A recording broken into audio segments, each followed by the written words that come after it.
امام مالک نے خبر دی ابو زناد سے، انہوں نے اعرج سے اور انہوں نے ابو ہریرہ رضی اللہ عنہ سے کہ رسول اللہ صلی اللہ علیہ وسلم نے فرمایا، قیامت کے دن اللہ تعالیٰ ایسے دو آدمیوں پر ہنس دے گا کہ ان میں سے ایک نے دوسرے کو قتل کیا تھا اور پھر بھی دونوں جنت میں داخل ہو گئے۔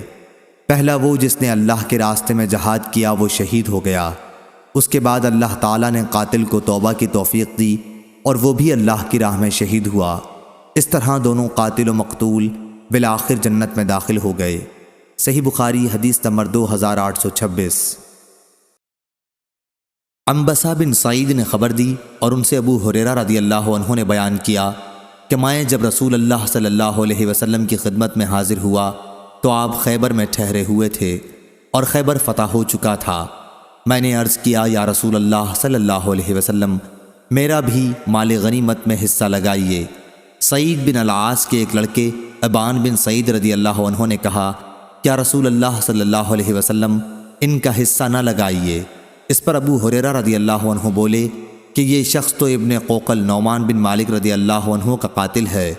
ابان بن سعید رضی اللہ عنہ نے کہا، کتنی عجیب بات ہے کہ یہ جانور یعنی ابو ہریرہ ابھی تو پہاڑ کی چوٹی سے بکریاں چراتے چراتے یہاں آ گیا ہے اور ایک مسلمان کے قتل کا مجھ پر الزام لگاتا ہے۔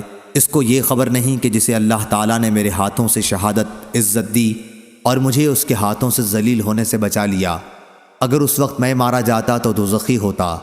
عنبسہ نے بیان کیا کہ اب مجھے یہ نہیں معلوم کہ آپ نے ان کا بھی حصہ لگایا یا نہیں۔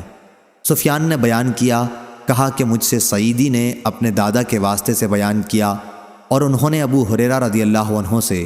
ابو عبداللہ امام بخاری رحمہ اللہ نے کہا کہ سعیدی سے مراد عمرو بن یحییٰ بن سعید بن عمرو بن سعید بن عاص ہیں۔ صحیح بخاری حدیث نمبر 2827۔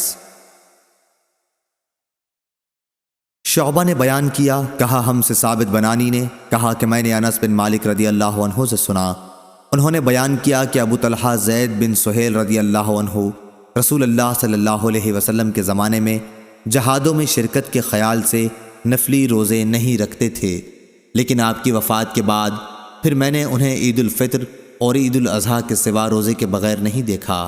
صحیح بخاری حدیث نمبر 2828۔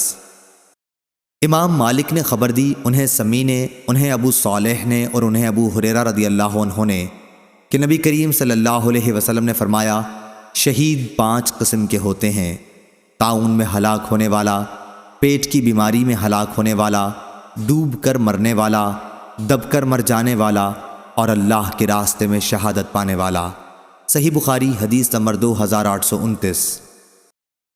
عاصم نے خبر دی حفصہ بنت سیرین سے اور انہوں نے انس بن مالک رضی اللہ عنہ سے کہ نبی کریم صلی اللہ علیہ وسلم نے فرمایا، طاعون کی موت ہر مسلمان کے لیے شہادت کا درجہ رکھتی ہے۔